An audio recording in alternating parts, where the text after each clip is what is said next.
예, 여러분 반갑습니다. 예. 자, 이제 애터미 사업에 성공하셔야 되는데 앞에 여러 리더분들이 여러 가지 좋은 설명을 하셨는데 지금 시중에 굉장히 잘 팔리는 책이 하나 있어요. 제목이 죽도록 공부해도 죽지 않는다.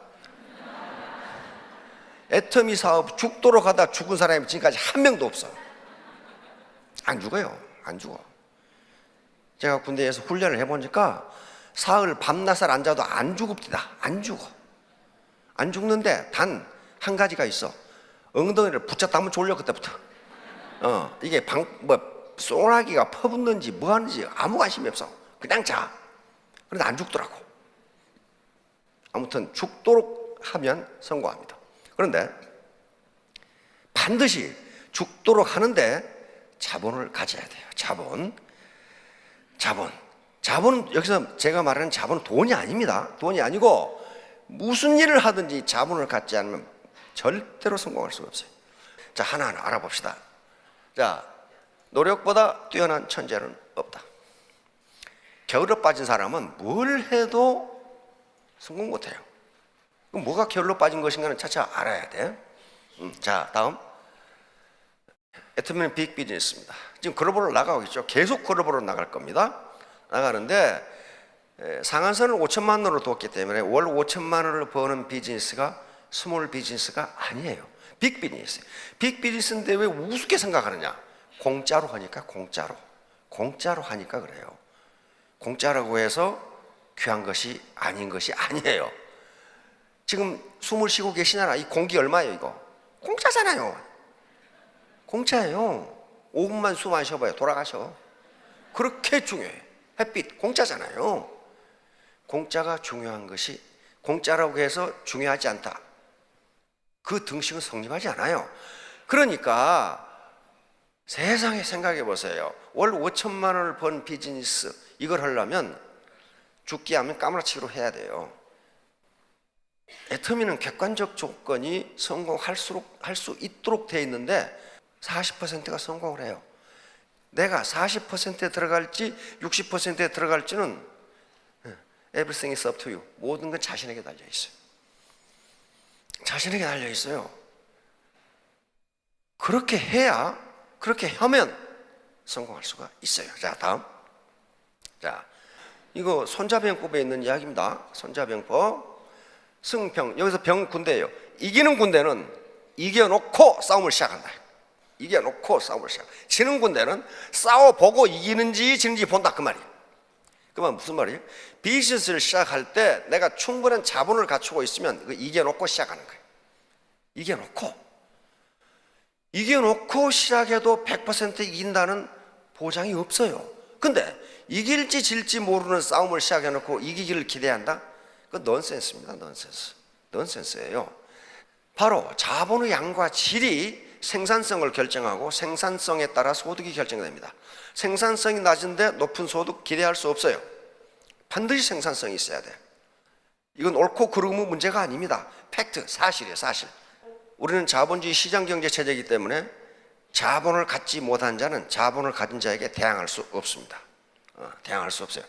자, 자본 축적을 위한 전제 조건. 전제 조건은 뭐냐? 신사숙녀. 애터미에서 정의하는 신사숙녀는 건전한 상식을 가진 민주시민이에요. 건전한 상식이에요. 왜 그러냐 하면은 건전한 상식을 가지고 있어야 겸손해지고 귀를 열고 새로운 지식과 정보를 받아들여. 그러니까 여기서 나도 안다고 생각하지 마시고 새로운 정보를 계속 받아들이셔야 돼요. 그러면 점점 머리가 좋아져. 그러면 신사숙녀가 돼서 점점 새로운 정보와 새로운 지식을 배워간다는 것은 인간 개발이 되어가고 있다는 걸 의미해요. 휴먼 디벨롭먼트. 인간 개발이 돼야 된다고, 인간 개발.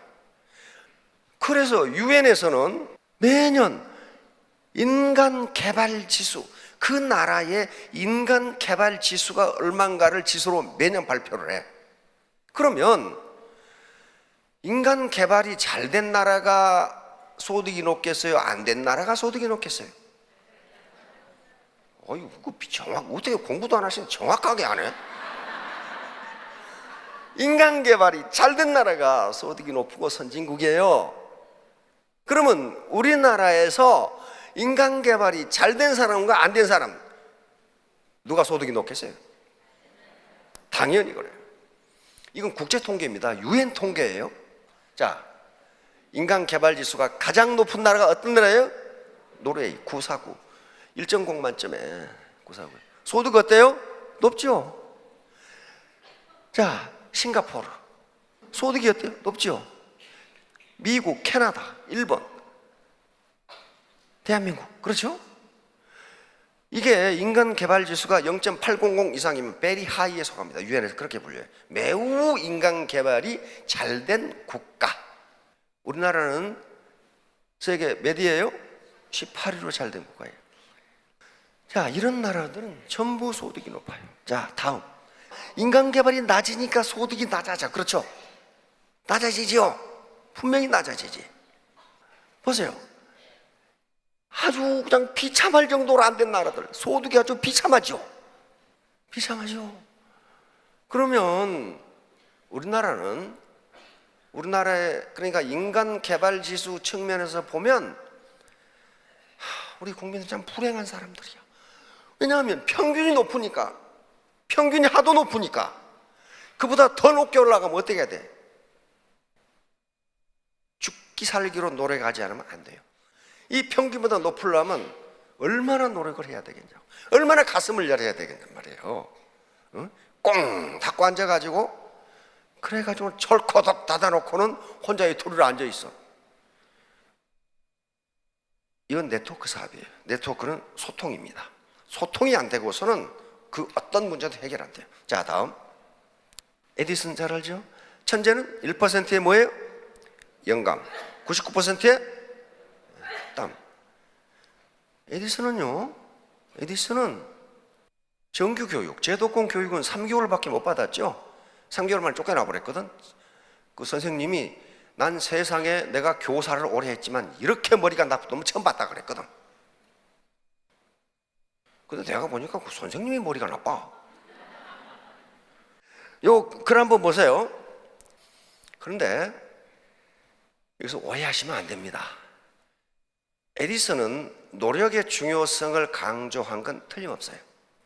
그러나 미국의 학자들은 영감의 중요성을 강조했다고 이 글을 봅니다. 무슨 얘기냐면은 99% 노력을 해도 1%의 영감이 없으면 절대 성공할 수 없다는 거예요. 여기서 영감은 뭐예요? 새로운 정보, 새로운 지식, 새로운 깨달음, 창의성, 이런 거예요. 혼자 꼴통같이 생각하지 말고 새로운 정보를 받아들여라, 이게. 그런데 에디슨은 또 뭐라고 그랬냐면 이 1%의 영감을 얻는데도 노력이 필요하다 그랬어요. 노력이 필요하다. 가만히 있는데 번개처럼 번쩍하고 떠오르는 게 아니라는 거예요. 절대로 그렇게 떠오르지 않아요. 화장실에 가면 아이디어가 잘 떠오른다고 그러죠. 그것은 하필 거기 앉아있을 때 떠올라서 그렇지 화장실에 가니까 떠오른 게 아니에요. 계속 생각하다 보니까 화장실에 가서 앉아있으니까 떠오른 거예요. 왜냐하면 시원하거든. 그러니까 여기서 번쩍하면서 영감이 떠오르는 거라고, 이게. 그러니까 영감 안 떠오른다고 아무것도 안 하고 화장실에 앉아있으면 안 떠올라요, 그거. 자, 다음. 누굽니까? 마스시다 꼬노스케. 이 양반 또 초등학교 4학년 중퇴야. 세계적인 기업 파나소닉을 만들었죠. 지금 거느린 기업만 580개. 그런데 뭐 노력보다 뛰어난 천재는 없다. 이 사람 학자가 아닙니다. 자기가 해보니까 그렇더라. 해보니까 인생을 살아보니까 그렇더라는 거예요. 잊지 말기 바랍니다. 노력보다 뛰어난 천재는 없다요. 없어요. 그런데 누구를 천재라고 부르느냐? 노력을 천재적으로 하는 사람을 천재라고 불러요. 머리가 아무리 좋아도 노력하지 않는 놈은요 절대로 대학도 제대로 졸업 못해요. 그런 케이스가 많아요. 자, 다음. 리스터먼이라고 하는 이제 심리학자들의 관심은 뭐였냐면 도대체 한 인간이 태어나서 일생을 어떻게 살 것인가가 학자들의 관심거리였어요. 자, 그런데 루이스 더맨 교수는 그 인간의 IQ만 알면은 그 인간이 평생 어떻게 살 것인지를 알 수 있다. 이걸 가설로 내었었어요. 스탠포드 대학 심리학 교수였거든요. 지금 중고등학교, 초등학교, 중고등학교에서 IQ 테스트를 하는 IQ 테스트는 이분이 만든 거예요. 원래 것을 바탕으로, 비뇌 테스트를 바탕으로 해서. 그런데 미국의 위대한 점은 뭐냐면요, 연구를 한번 시작하면은 연구 대상이 다 죽을 때까지 해. 그래서 캘리포니아 중고등학생, 초중고등학생 25만 명의 IQ 테스트를 하고 천재라고 생각되는 IQ 130 이상을 골라서 2,500명을 골라가지고 각 학생마다 전부 파일을 만들었어. 평생을 추적하는 거야. 이 인간이 어떻게 살아가는지. 배우자는 어떻고, 성격은 어떻고, 좋아하는 음식은 어떻고, 질병은 어떻고, 사회적 지위는 어떻고, 직업은 뭐 다 기록해놓은 거야. 그럼 후세 학자들이 그걸 연구를 해. 이 더먼 교수가 실험을 시작하면서 책을 집필하기 시작합니다. 천재 유전자 그래가지고. 근데 제 4권 나와서 비참한 결론을 내리고 이분은 드디어 돌아가셨어. 결론, IQ와 인간의 사회적 성취는 아무 관계가 없다. 자기는 관계가 있다고 생각하고 연구를 시작했는데 비참한 결론, 제 4권에서 IQ와 인간의 사회적 성취는 아무 관계가 없다. 이런 결론을 내리고 돌아가셨어. 그러면 후세 학자들은 뭘 연구해야 돼? 그럼 도대체 인간의 사회적 성취, 인간이 일생 동안 살아가는데 그 인간이 어떻게 살 것인가를 뭐가 결정하느냐 하는 걸 연구해야 될 거 아니에요. 그래서 연구가 시작됩니다. 안델라 더코스 심리학 교수인데요, 이분이 IQ와 사회적 성취는 아무 관계도 없다는 걸 또 밝혀내요. 아무 관계도 없다. 그러니까 자기 이름 석자만 쓸 줄 알면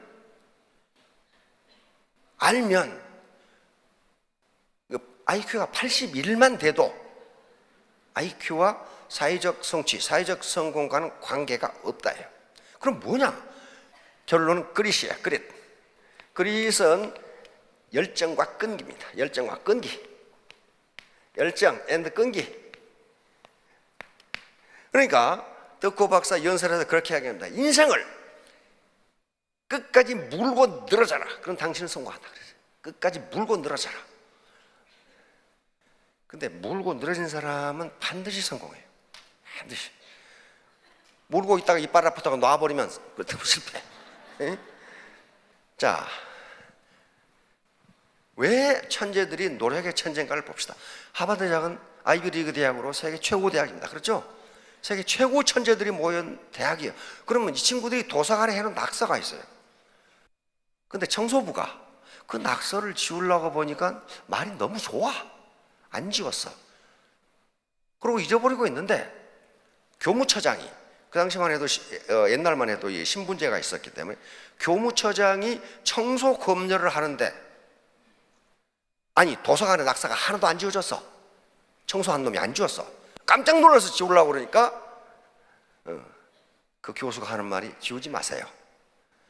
이 친구들이 미국의 지도자가 되고 세계적인 지도자가 되면은 그 낙서는 명언이 될 겁니다.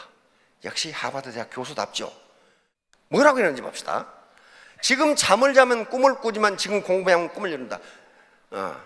그 꿈을 꾸시려면 주무셔도 돼. 주무셔도 된다고. 자, 그 다음에 내가 헛되이 보낸 오늘은 어제 죽으니까 갈망하던 내일이다. 이건 로마의 유명한 시인이 한 말입니다. 이걸 적어놨어요. 공부할 때의 고통은 잠깐이지만 못 배운 고통은 평생이다. 다시 말하면 애터미 사업을 할 때에 속 틀어지는 건 잠깐이지만 평생 가난하게 살면 평생 고생한다. 공부는 시간이 부족한 것이 아니라 노력이 부족한 것이다. 이게 천재들이 하는 소리예요. 지금 흘린 침은 내일 흘릴 눈물이다. 침 질질 흘리며 조는 사람 있죠, 이게. 하버드 대학 도서관에 있는 낙서예요. 자, 다음 보세요. 오늘 걷지 않으면 내일 어떻게 해야 돼? 내일 뛰어야 한다. 걸어야 돼요. 피곤해도 걸어야 돼요. 미래에 투자하는 사람은 현실에 충실하는 사람이다. 아이고 내일부터 잘해야지. 뭐 잘못하면 내일 또 잘못해. 쑥 하다가 불가능이란 노력하지 않는 자의 변명이다. 이게 바보들이 한 소리가 아니에요. 세계 최고 천재들이 하는 소리예요. 지금 맨 마지막은 여학생이 쏘는 것 같아. 1시간 더 공부하면 남편 얼굴이 바뀐다. 에? 내 남편이 건달이 될 것인지 이게 변호사가 될 것인지는 자, 이겁니다. 노력이에요. 노력. 천재는 머리가 좋아 천재가 아니고 노력의 천재라는 거예요. 자, 다음 김정희 선생 아시죠? 추사체를 완성한 정말 세계적인 명필이었어요. 근데 추사가 어떻게 그렇게 경천동지할 글씨를 쓸 수 있었던가 하는 거예요. 자, 여기 권돈이라는 자기 절친한 친구가 학자가 있습니다. 여기 보낸 편지에 이런 말이 있어. 여기 나오죠. 70년, 그러니까 내 70평생에, 그러니까 70살에 썼어요, 이 편지를. 그렇죠? 마천십연 돌벼루 10개를 구멍을 냈고 먹으로 돌벼루를 갈아서 그게 10개의 구멍을 날 정도면 글씨를 얼마나 썼겠느냐 말이에요.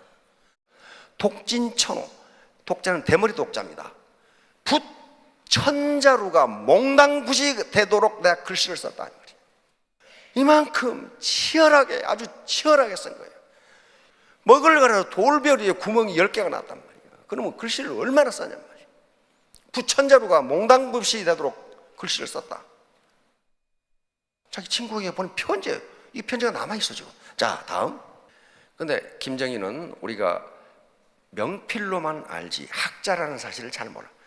동양 최고 학자였어요. 북한산에 있는 그 비석이 진흥왕 순수비라는 걸 알아낸 거예요. 김정희가 밝혀낸 거예요. 엄청난 중요한 사실이에요. 그게 왜? 진흥왕 때 우리 영토가 이 정도 됐구나 하는 걸 밝혀준단 말이에요. 그게 처음에는 그런지 몰랐어. 지금 국보 2호가 돼 있고 국보 3호가 돼 있죠. 그 국보야, 국보. 우리 영토가 진흥왕이 여기 북한산을 다녀갔구나. 김정희가 알아낸 거란 말이에요. 고증학자입니다. 고증학자. 당시 최고의 고증학자인 옹방강과 완원. 김정희의 호가 완당이거든요. 자기 스승인 완원에서 완을 따서 완당이라고 지었습니다. 세계 최고의 고증학자들인데 청나라에 이분들이 어린 김정희를 그렇게 아꼈다고. 그렇게. 자, 다음. 자, 이제 제주도에 귀향을 갑니다. 이 당시 당파 싸움 때문에 귀향을 가요. 당파 싸움 때문에.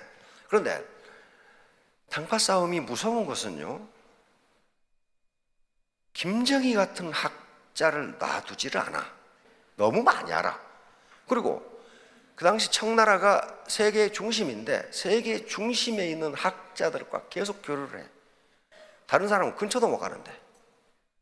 그래서 죽이려고 제주도의 위리안치는 그 집 주변을 탱자나무 가시로 둘러서 집 밖을 못 나가게 한 귀양이 위리안치예요. 거기서 얼마나 낙심을 하고 글씨를 썼겠어요. 거기서 드디어 주사체를 완성했습니다. 주사체를 완성했어요. 그 주사체, 이걸 평한 학자들을 보면 기가 막히게 평안했어요. 부조화스러운 듯 하면서 조화를 이루는 글씨의 아름다움, 법도를 떠나지 않으면서 또한 법도에 구속받지 않는 글씨. 이게 뭔 말인지는 모르겠는데 한번 글씨를 감상해 보시면 알아. 자, 요 귀양 가시면서 쓴 글씨입니다. 어때요? 양반 냄새가 나죠. 살이 통통 쪄가지고. 이게 말이지, 이게 잘 먹고 잘 살아가지고. 그렇죠? 근데 귀양 갔다 이제 완전히 탈탈 굶고 와가지고 이 9년을 귀양사를 8년을 했으니까 어때요? 기름이 다 빠졌죠? 이제 완전히 세상 도통을 한 거야, 세상을. 세상이 이렇구나. 그래서 배짱 말랐죠, 이제. 똑같은 글씨가 나는데. 완전히 기름이 빠져버렸어. 거의 도통한 거야, 이제 세상살이에 대해서. 그러니까 글씨가 뭐예요? 그 사람 인생을 반영하는 거예요. 이게 추사체예요. 이거 대죽자입니다. 대죽자. 중노지실. 화로를 대나무로 뜨겁지 않게 감싸가지고 거기서 차를 끓여 먹고 시를 읽고 글씨를 쓰고 하는 그 방만 있으면 족합니다, 그 말이지. 예? 근데 이 대죽자를 보세요. 고든 대나무가 있는가 하면 굽은 대나무도 있고, 세상이죠. 세상. 로자를 화로 로자거든요. 화로 로자를 가만히 보세요. 요 다리가 4개가 있죠. 화로 다리가 4개가 있는데 마치 밑에서 불 떼는 것처럼 써놨어요. 그렇죠? 요건 주전자야, 주전자. 지금 화로 위에서 주전자가 끓고 있는데 불화자죠? 불화자인데 요게 주전자 주둥아리예요. 주둥아리. 화로로 잘 저렇게 써놨어. 근데 더 기가 막힌 것은 이게 갈지자예요. 갈지자인데 어떻게 써놨냐면은 여기에 차탁이에요. 차탁. 차를 놓는 탁자. 그렇죠? 여기에 찻잔이 있는데 김이 모락모락 나. 여기서 지금 물을 부은 거예요, 지금. 김이 모락모락 나는데 이 김이 어디로 향했어요? 집실자인데 집실자를 흙토 위에 창문을 딱 내놨어. 이 창문 쪽으로 김이 흐르는 거예요, 지금. 이렇게 써놨어. 글씨를 이게 주사체예요. 자, 다음. 이건 보세요, 또. 소창, 다명, 상하구자. 작을 소자를 써놨는데, 작을 소자. 꼭 늙어서 자기 코하고 수염밖에 없는 그렇게 써놨어. 보세요. 그렇죠? 수염 이렇게 나와가지고. 근데 창자는, 창문 창자인데요. 창자는 아예 디자인을 해놔. 창문을 그려놨어. 이게 글자냐고, 디자인이지. 그러니까 김정희 선생의 글씨는 디자인인지 글씨인지 그림인지 구분이 안 돼요. 다명, 작은 창으로 많은 햇빛이 들어오니 그 말이거든. 다명. 다자도 전 삐뚤삐뚤하게 다 써놨어요. 명자로. 사, 나로 하여금 구자, 오래 구자입니다. 오래 앉아있게 하네. 정말 소박한, 이제 벼슬이고 권력이고 다 필요 없는 거야. 이제 작은 창으로 빛이 들어오면 나는 거기 앉아서 시 읽고 글씨 쓰고 책을 보면 되는 것이 아닌가. 근데 이 좌자를 여러 번 연습한 것이 지금 박물관에 있어요. 꼭 어떻게 써놨냐면 이 흑토자예요. 흑토 위에 엉덩이 2쪽을 붙이고 앉아 있는 걸 써놨어. 한쪽 엉덩이는 크고 한쪽 엉덩이는 작고 그렇게 써놨어. 그 영감태이가 이렇게 앉아있는 것을 이렇게 써놨다고 지금. 이게 추사체예요. 추사체. 자, 세한도. 요 세한도의 운명은 세한도만큼 아주 기구해. 얘 이름이 세한도냐면 논어에 이런 말이 있어요. 세한연우 지송백 구조야. 논어에 나온 말인데 날이 찬 후에야 소나무와 잣나무가 시들지 않나는 알 수 있다. 그 말은 무슨 말이에요? 내가 부귀영화를 누릴 때는 그렇게 찾아오는 놈이 많더니 내가 제주도에 이렇게 언제 사약을 받을지 모르게 이렇게 있으니 찾아오는 놈이 없구나. 그런데 이상적이라는 이상적 역관 출신인데요. 이상적이 그리고 그 동양화의 대가였던 소치 허유 선생이 목숨을 걸고 계속 찾아다녔어. 제주도까지. 제주도까지 그때 가다가 떼목 타고 가다 빠져 죽은 사람 거의 대부분이에요. 거기 타고 가는.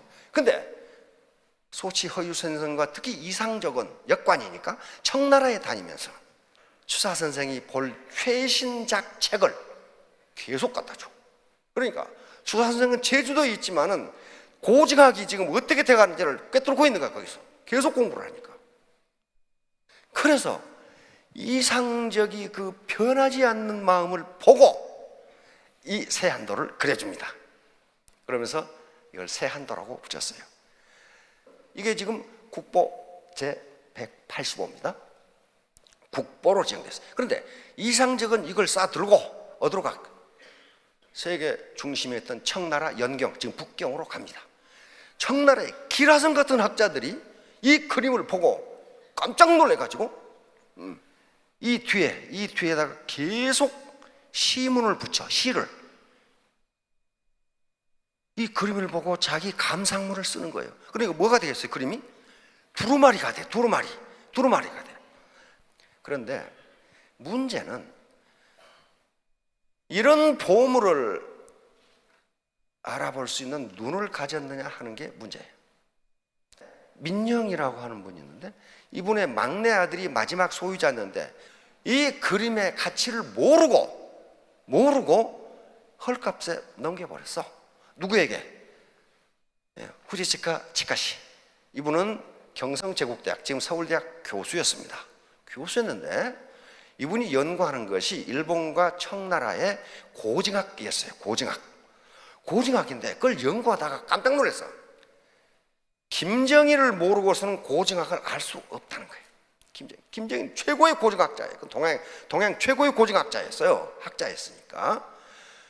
그래서 김정일을 연구하기 시작해, 이 치카시 교수가. 그래가지고 인사동에 가서 김정일에 관한 자료를 전부 사들입니다. 전부 사들여. 그 중에 세한도가 들어있었어.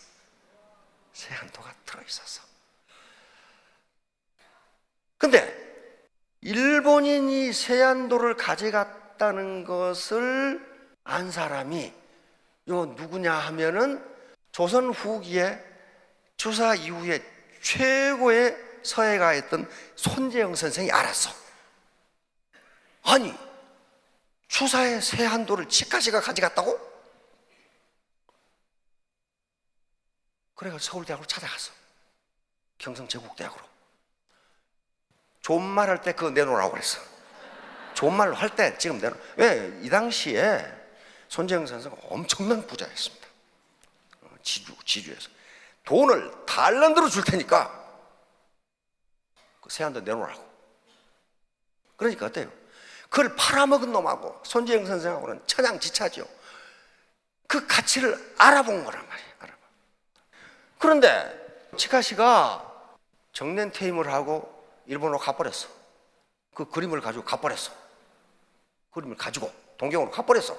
그리고 추사에 가는 자료를 모아가지고 일본으로 가버렸어. 손재영 선생은 쫓아가서 매일 아침 인사를 다니면서 내놓으라 이게야. 지금 내 돈을 얼마든지 줄 테니까 내놓으라 이게야. 그 그림 치카시는 못 내놓는다 이거야. 내가 죽을 때 우리 아들에게 조선에 넘겨주라고 유언을 하고 죽을 테니 그때 와서 찾아가라 그랬단 말이야. 그러니까 손재영 선생 안 된다 이거야. 지금 내놓으라 이게 지금. 그래 놓고는 아예 치카시 옆에다가 새빵을 넣어놓고 계속 날마다 다녀. 날마다 그 집 가서 마당 쓸고 그 내놓으라 이거야. 존말할 때.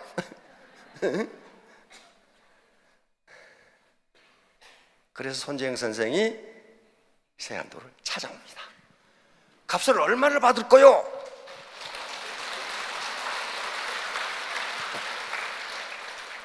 치카시는 역시 학자입니다. 이런 것을, 이렇게 뛰어난 작품을 선비가 어떻게 돈을 받겠소? 그냥 드릴 테니 당신들 보관이나 잘하세요. 이렇게 그냥 준 거예요. 어떻게 선비가 이런 거자개를 돈을 받고 팔겠소? 드릴 테니 보관이나 잘하세요. 이렇게 된 거야. 그러니까 이 손재영 선생은 즉각 그걸 가지고 와서 누구한테 갔냐 하면은 애국지사, 독립지사 오세창 선생한테 갑니다. 오세창 선생이 이 그림을 보고 조선의 국보일세. 그건 뒤에다 다시 배광기를 그림 감상 써준 거예요. 역시 가치를 알아본 사람과 알아보지 못한 다르죠. 그리고 다시 여기에 초대 부통령 이시영 선생입니다. 이시영 선생한테 가지고 왔더니 이거 조선의 국보 아닌가? 또 글을 써줘. 그리고 정인보 선생한테 가지고 또 글을 써줘. 이렇게 훌륭한 드디어 국보로 지정이 됩니다. 국보 180원. 180원인데 이 가치를 몰라보고 인사동에 팔아버린 놈도 있다 이거야. 그런데 그 가치를 알아보고 일본까지 쫓아가가지고도 찾아온 사람도 있어 또. 손지행 선생이 이 세안도를 찾아가지고 온 다음 날, 그때 태평양 전쟁 시기니까 시카시의 집이 미군의 폭격으로 불타버립니다. 그래서 세안도가 살아났어요. 우리 국보가 살아났다.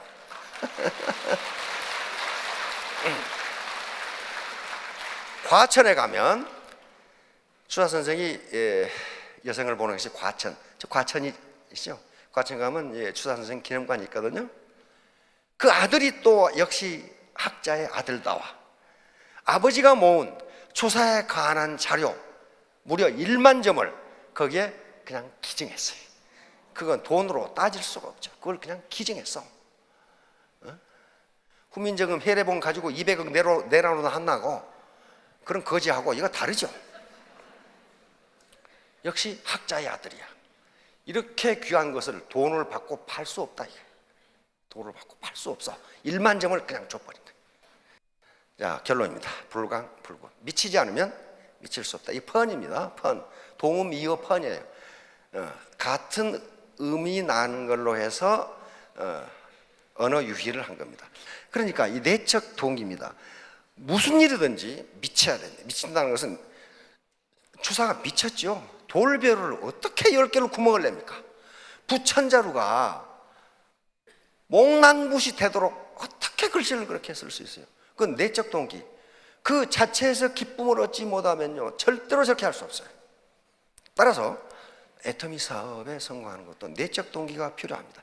이 사업 자체에서 보람과 즐거움을 찾지 않으면 돈만 쫓아서 직급만 쫓아서 가다 보면 중간에 포기하는 수가 많아요. 인간은 즐겁지 않으면 일을 못합니다. 못해요. 그래서 내가 해보니 일을 미치도록 해도 미치지도 않고 죽도록 해도 죽지도 않더라고. 그렇게 치열하게 하지 않으면 그 어떤 것도 할 수 없어요. 자, 그래서 주역의 말로 말무리하도록 하겠습니다. 주역의 천행건 자강불식. 하늘의 움직임은 굳건하다. 스스로 강해져서 쉬지 말라. 또는 쉬지 말고 강해져라. 그렇지 않으면 너는 성공할 수 없어. 근데 누구에게 한 소리냐면 리더에게 한 소리. 리더는 하늘의 움직임은 굳건하니 스스로 강해져서 쉬지 말라. 또는 쉬지 말고 스스로 강해져라. 여러분 강해져서 3년 후 5년 후에 모두 성공하시기 바랍니다. 감사합니다.